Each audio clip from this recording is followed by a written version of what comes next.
We have a powerful influencer in our midst. A speech given recently in Long Beach at a UN Women's Summit was given by our own Samantha Shocker. And it was so awesome. We needed to take a little moment to talk about what the event was, how did you get involved in it, and what was your message? Oh my gosh, Brett, thank you. First of all, I was terrified because I had to speak for 15 minutes, and it was at the UN's Women's National Conference. So they have this conference in Long Beach where they bring out all their different committees, so all their different chapters from all over the US, and they talk about key issues. So they'll have keynote speakers. And some of the other speakers throughout the day was Senator Barbara Boxer. They also had the head of Vice in Long Beach talking about sex trafficking and how prevalent it is here in the United States. They had a sex abuse victim there from trafficking. She was there to speak. There was a panel. They had some panels on some really, really great films that are going to be released soon that call to action for some global crises that we aren't aware of.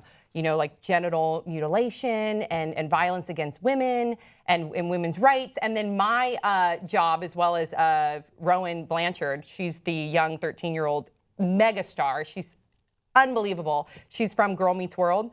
So she first spoke right before me. She spoke about the He for She campaign, which she's heavily involved in. And the He for She campaign is such a great campaign. You may have seen the hashtag He for She.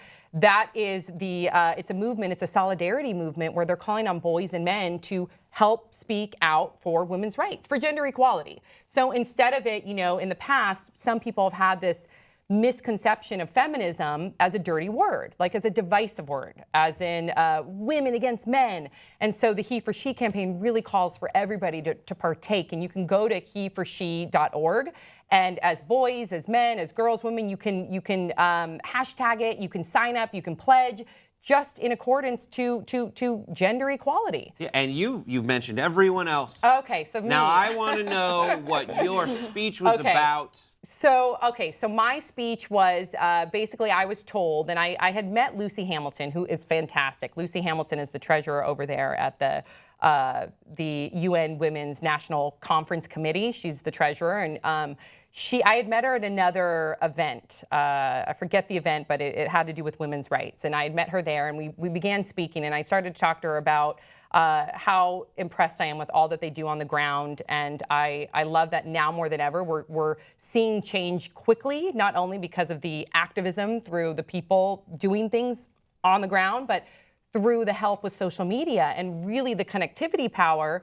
And we started talking about the No Hate campaign and how between 2008 and now, wow, look at how the No Hate campaign really drove like almost an accepted normative narrative to where it became the popular opinion. So, and just awareness, as we spoke earlier. The more you can make somebody aware on a global level about what the issue is, the more it'll hopefully influence and inspire people to get out there and make a difference.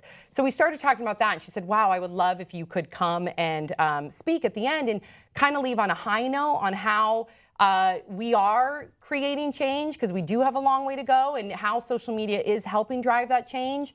And especially because it was a really heavy day. To hear about all those things throughout 9 a.m. till 5 p.m., an entire day, it can feel really depressing, because when you're aware of all of those injustices out there, it's sometimes hard to like peek your head over the clouds and see the light.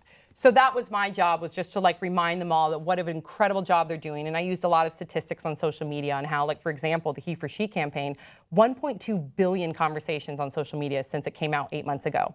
So just helping them know that we're moving along, and we're moving along very quickly, and we're not there yet, but we're getting there. Where can we see this at all? I wish. Very in the moment. You can see Rowan's. Rowan had her dad and her mom were there. Again, she's only 13 years old, you guys. And Rowan's speech was so powerful. And she just talked about how young girls are conditioned to think a certain way. And one of her quotes, and I may not say it exactly as she did, but one of her quotes was, girls would rather be liked than be leaders, when they're young. And they have this like conditioned in them that they're almost afraid to speak out. And just simple words like, oh, you throw like a girl. And she knocked it out of the park. Knocked it out of the park with her speech. And so you can see hers. Her parents recorded hers. And I think Just Jared Jr., that website, justjaredjr.com, they have her speech up there. But I did not have anybody film mine. I wish that I was able to do that. but I know that hopefully I can be a part of it more. But I just want to say big thank you to Lucy Hamilton and to the UN Women, this national conference. In fact, you can go to unwomen.org. You can also go to unwomen-usnc.org. That's the committee, because the cool thing about that is wherever you are, there is a committee. There's San Francisco, LA, Atlanta, all over. So please go to unwomen-usnc.org if you want to get involved, and go to He for She, Team He for She, and make a pledge. Awesome. Yeah. Well, thank you so much for sharing this with us, and we'll see you guys next time on Pop Trigger.